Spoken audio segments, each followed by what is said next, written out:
ไล่กันนะจ้าเราบอกว่าให้การเอาอยู่ดี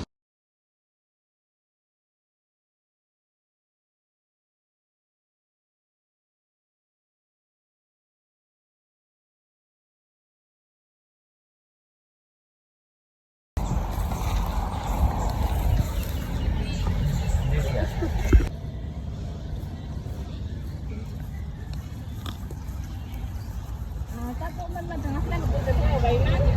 đó thế nênคือខ្ញុំកំពុងតែស្វែងសិក្សាអំពីការរំខានដោយតែខ្ញុំអាចចូលរួមជាមួយអ្នកទាំងគ្នាបានដែរទេមិនបានទៅកំពុងតែស្វែងគ្នាមកអ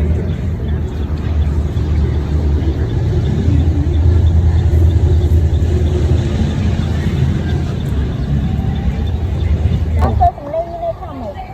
ចសម្លេងគឺជាការលំញនៅពេលខ្យល់ទឹកដាច់ខាតឬក៏បេតុង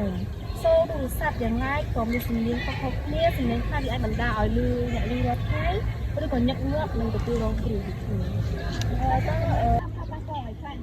ផាប៉ាប៉ននៃការរំខានដោយសំឡេងការណាមនុស្សស្ថិតក្នុងក្រោមឥទ្ធិពលនៃសំឡេងឮខ្លាំងហួសហេតុក្នុងរយៈពេលយូរអាចធ្វើឲ្យមនុស្សនឹងខ្លាំង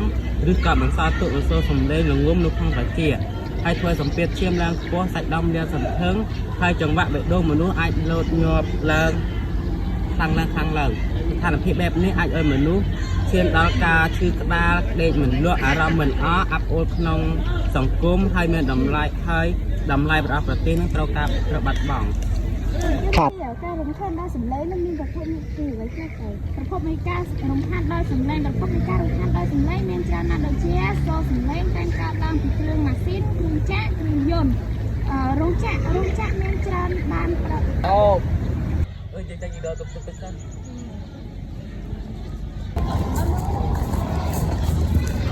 ពួកនឹងពុំធ្វើអីនោះអូយនៅទៅត្រឡប់ពួកនឹងតិចនឹងខំសក់សាយនេះពុំ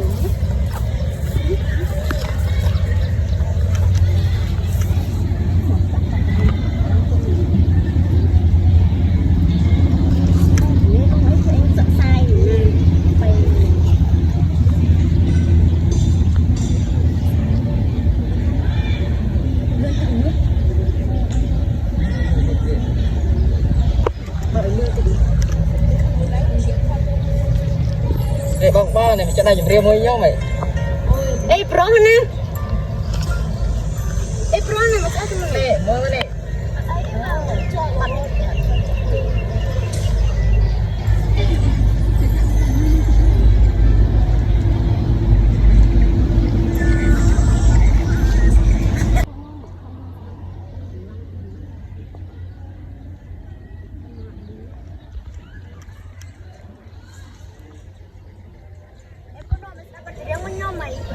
បងនេះ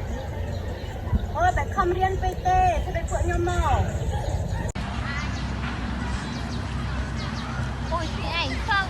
អូខ្លាំងណាស់អូយមកទៅកៅទៅយើងទៅដល់ពុកគាត់ទៅមកទៅយើងមិនចូលទេ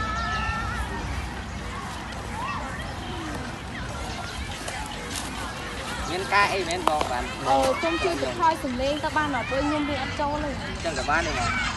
តែបើអញ្ចឹងក៏មានមិនទៅប៉ះពាល់អីដែរណោះបងត្រូវអត់វាអត់ប៉ះពាល់មែនតែមើលខ្ញុំបើក៏មិនទៅប៉ះពាល់អីណាបងហើយណាមួយអីនេះបើលឺអញ្ចឹងក៏អីនេះដែរក៏មានទៅប៉ះពាល់ដល់តិចដល់ពោះក្បាលឬក៏ដល់ការរៀនសូត្រអីទេណាបង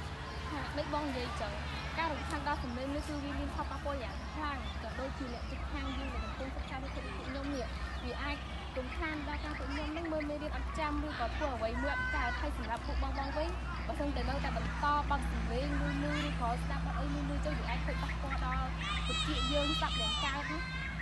អូចឹងបើសិនឧទាហរណ៍បើខ្ញុំបើលឺពាក់កាសចឹងវាអាចប៉ះពាល់ដល់ក្នុងវិជ្ជាមែន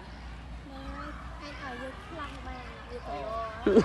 ព្រោះសូរសំឡេងក្តីផ្សែងក្តីបងខ្ញុំចង់សួរថាចេះតើដើម្បីការពារកុំរំខានដោយសំឡេងតើពួកខ្ញុំត្រូវធ្វើដូចម្តេចបងអាចបកស្រាយប្រាប់ខ្ញុំបានអត់បាទដើម្បីជៀសវាងការរំខានដល់អ្នកជិតខាងឬក៏ដូចជាការការពារសុជីវធម៌និងសេចក្តីថ្លៃថ្នូរក្នុងការរស់នៅមិត្តគួរតែបញ្ឈប់រកទង្វើខុសឆ្គងកន្លងមកគួរតែកែលម្អវាឡើងវិញ